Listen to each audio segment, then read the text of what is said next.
Hello, Hannah Chelsea, the baby maven here, and I am so excited to welcome you to today's expert interview. You're going to get so much out of our discussion today, and I know that you're going to love our guest expert. It's been my pleasure getting to know Lisa Benavidez, and I can't wait to introduce you to her. Lisa helps busy and exhausted moms transform their lifestyle and create peace and joy in their world so they can live a life that's full of success. She helps to empower you so you can empower the world. You are the only one who has the power to design the lifestyle that will make you shine, and Lisa can guide you on that journey. Lisa is absolutely awesome. So without further ado, I'm going to pass it over to her so she can tell us a little bit more about herself and her business. Hi, everyone. So happy to be here. Thank you, Hannah, for having me.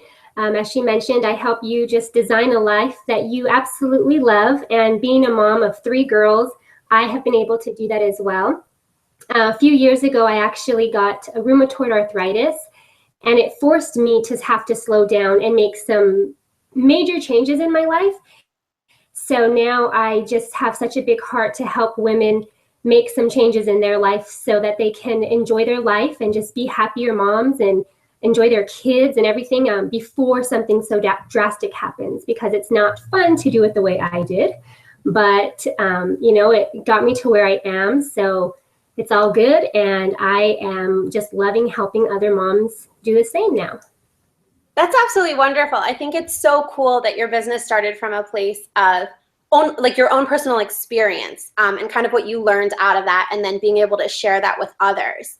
And I know that part of what we had talked about previously was that mindset is such an important factor in kind of being able to make the most out of life and really enjoy it. And so I was wondering if you could kind of give us a little bit more details about why mindset is such like an integral part of this.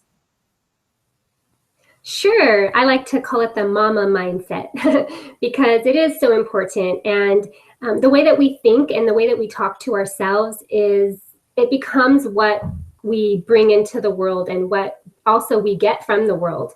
So if you wake up and you're thinking negatively, or you want to hit the snooze button 5 times, you're already kind of setting yourself up for a day of maybe tiresome and overwhelmed. But if you can just kind of switch your mindset sometimes and think positively and use positive words, even in things that might be difficult for the moment, you can still do them and think about them in such a positive way. And just really clearing your mind to just be in the moment that you're in so that you can get the full experience and enjoy your kids, especially because that's the ultimate goal of being a mom, is to enjoy your kids and raise them to be happy and successful, but you have to do it from a place of happiness and success for yourself too. So learning some mindset shifts on that is it's pretty important, and it's also pretty simple. It just takes it's a daily practice, though. It is something that you always have to work on. You don't always get it right, but that the point is to be aware of it so that you can move on and make some changes to improve your day or the moment at that time. Awesome. So I know that you had said that part of like the mindset shift is being aware of it, and then you said also something about positivity and like changing like the way that you're saying something or the way that you're framing something. Could you tell us, like, are there any tips or tricks just for our viewers to be able to start shifting their mindset that they could think about implementing while starting today or something like that? Yeah, of course. One of the biggest things that I like to talk about is very simple. So a lot of us can say, especially after having a baby, "Oh, I'm so fat." So that triggers your mind to think fat is the goal. And so whatever your thoughts are, that's what your goal is. So instead of saying that, think, "I'm beautiful. I just had an amazing baby that I get to raise and be a part of. And today I'm going to choose to eat healthier." Or I know that I'm perfect in my state as of right now, and I'm going to do 5 push-ups every morning, whatever it is, but it has to be on the positive route. So even, for example, saying I'm broke is not, that is again, triggering your mind to say, okay, being broke is the goal. So everything you do will go towards spending money on things that you don't need, or whatever that may be. So instead, again, you just kind of switch the language. So you say, I'm financially free. I can create money. I can accept money and receive money, and just be okay and open to getting all of that goodness, because there's a lot out there. And another thing that I like to do is just when you have a moment, a lot of people wake up earlier than their kids and they have their mommy time, and I think that's fantastic. I'm not a morning person, so when I can get up, that's fun. I love it. But sometimes I have to wait until my older girls are at school and my baby is taking a nap. And then I have, my 15 minutes where I can close my eyes and clear my mind and just take some deep breaths and just be focused on nothing but being still. And that just kind of re-energizes me and refocuses me to continue on doing what I have to do, and not just being busy and frantically trying to figure it all out.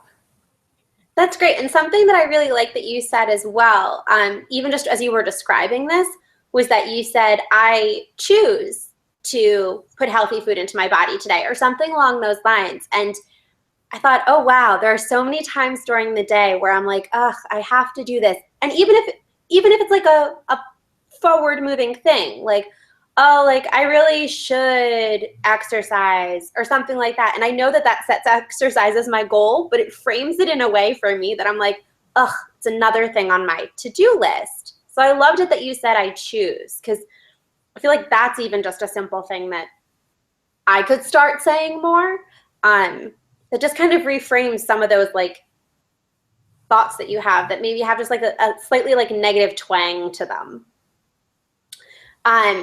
I also wanted to talk with you about, is there a certain amount of time that it normally takes to create like a lasting mindset shift?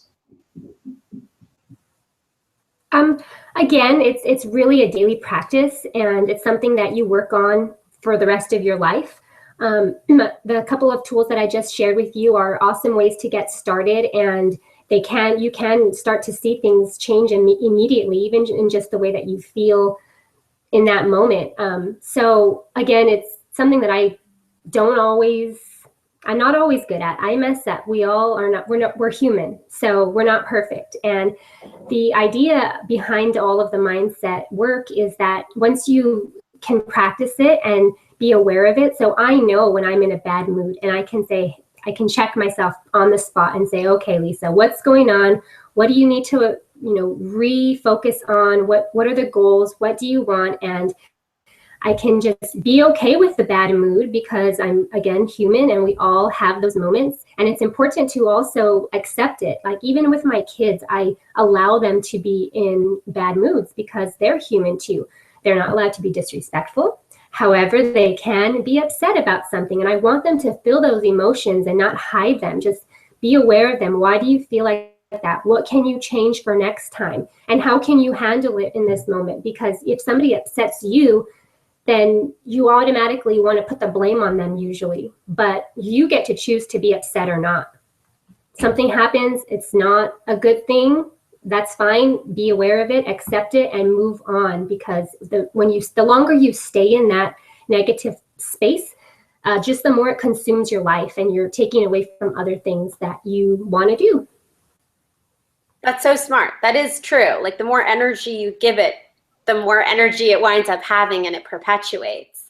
I also wanted to kind of hit on, I know that you said that for you, kind of a turning point was when you found out that you had rheumatoid arthritis, and that was kind of when you took that moment to step back and realize it's okay to ask for help, it's okay to delegate different tasks out and things like that, and that you would love to be able to share with others with, like, why not be proactive before something like this happens and kind of forces you.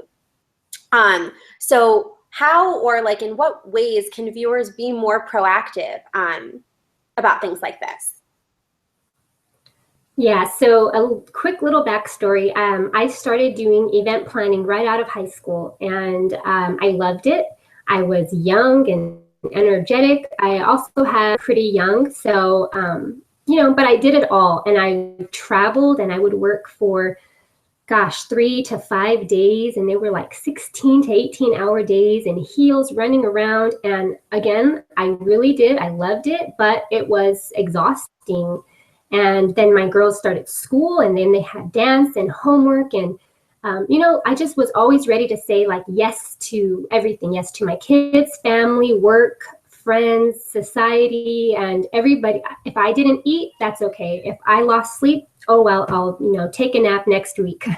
And when the rheumatoid arthritis hit, I physically couldn't do things. And in the beginning, it was hard to make any changes. So I was stubborn. I kept doing everything with, my crippled state. Basically, I really was like deteriorating. I dropped 50 pounds and I could barely walk, and it just hurt to breathe. Everything hurt. So when my mom finally actually was the one to again step in and take care of me, and told me to stop, that's when I realized, okay, I said no to a work event, and it was the hardest thing I think I did in a very long time. But when everything worked itself out, I realized, hey, like, this isn't so bad. And if I had gone to the event, I would have been backtracking for myself. And I have these, at that time I only had 2 girls. So I knew like they were watching me. They were paying attention to everything. And yeah, mommy needed help. So it just is like a twofold thing. Like, I'm able to say no, I can't do, or if my body needs rest, I'm able to step back and it's okay. I'm okay with asking for help. And I love that part of it, because it also is teaching my girls, like, they don't have to do everything. They look at all of our kids, they look at their mom like they're the best thing in the world, because we are. And, but we still need help. We're a team. We are made for community. We're made to be on a team with everyone. And so my girls have been able to just learn and grow. And that's kind of the coolest part, I think, about it. But I also care of myself in ways like that personally make me happy. Things that I loved before I was a mom. And that's like part of filling my cup first. Like, if I'm not happy or truly fulfilled, I'm not able to give my kids all that I want to give to them.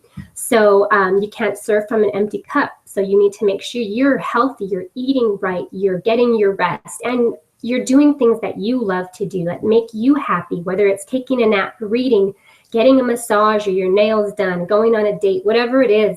It's important that you are taking the time to take care of yourself so that you can just be 100% with your kids as well.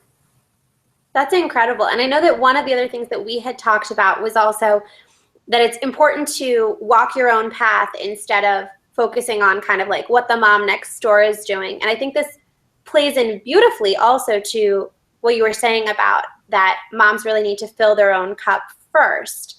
And I guess I'm just interested to know, and I think you've probably hinted at this and told us bits about it, but how did you wind up walking your own path? Was that for you asking for help and admitting when there were times that you were kind of like, you know what, this isn't going to work for me?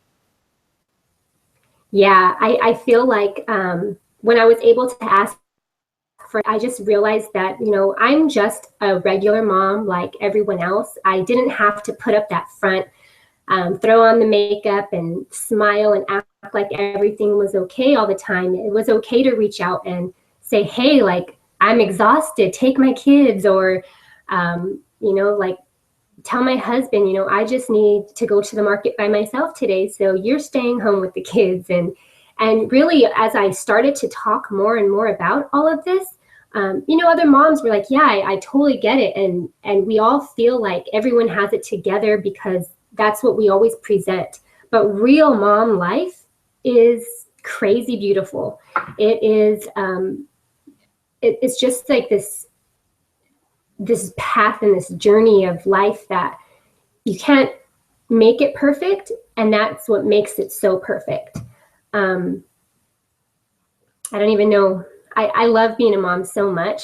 So I can talk about this for days, but it's just keeping up with TV and society, Pinterest, and all these perfect moms that, seem to have it all together. We really all are in the same boat. We all need help. We all need each other, and we all need to start supporting and empowering other moms and not doing, putting other people down or mom shaming. It's just, we all are in this together. So yeah, it'd be nice if we could just kind of like pull back that curtain and be like, this is how it really is back here. It's not just this like beautifully painted picture that everybody like, winds up portraying, because there's like so much pressure to do that, to be like the mom who does it all. And behind the scenes, you are the mom who does it all, but it just might not always be as like picturesque as you portray. So Lisa, I know that people are going to be so excited to get in touch with you. So I want to do the quick questions so that they get all of your details. We're going to start with, what is the name of your business? It's just my name, Lisa Benavidez. Perfect. What are you all about? Jesus, mom life, and coffee. Oh, I love it. That was perfect. What's one snippet of advice that you would like to share with our viewers? It's really just giving yourself permission to be so in love with yourself and your life, not in an ugly, selfish way, but in the most loving way, because that's how you're going to be able to love your kids and other people so much more. Beautiful. And how can we find you? Like Facebook, website? Yeah, I have a website, lisabenavidez.com. I'm on Instagram at Coach Lisa Benavidez, and I'm also on Facebook. I'd love to have all of you beautiful mamas come and join my group. It's called the Happy Moms Club, and Hannah will also have that in the email details.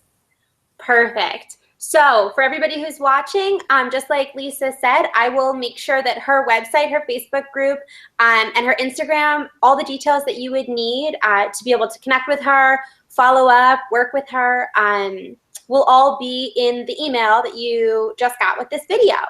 So Lisa, thank you so much for taking the time to talk with me today. It's been such a joy getting to know you and about your business. I really enjoyed our conversation today, and it meant a lot to me to have you on board. Thank you, Hannah. This was so much fun, and I just am very appreciative of you having me here too. Oh, wonderful. So viewers, check out that email, click away and connect with Lisa. And until next time, I'm sending you guys lots of love and happy parenting wishes.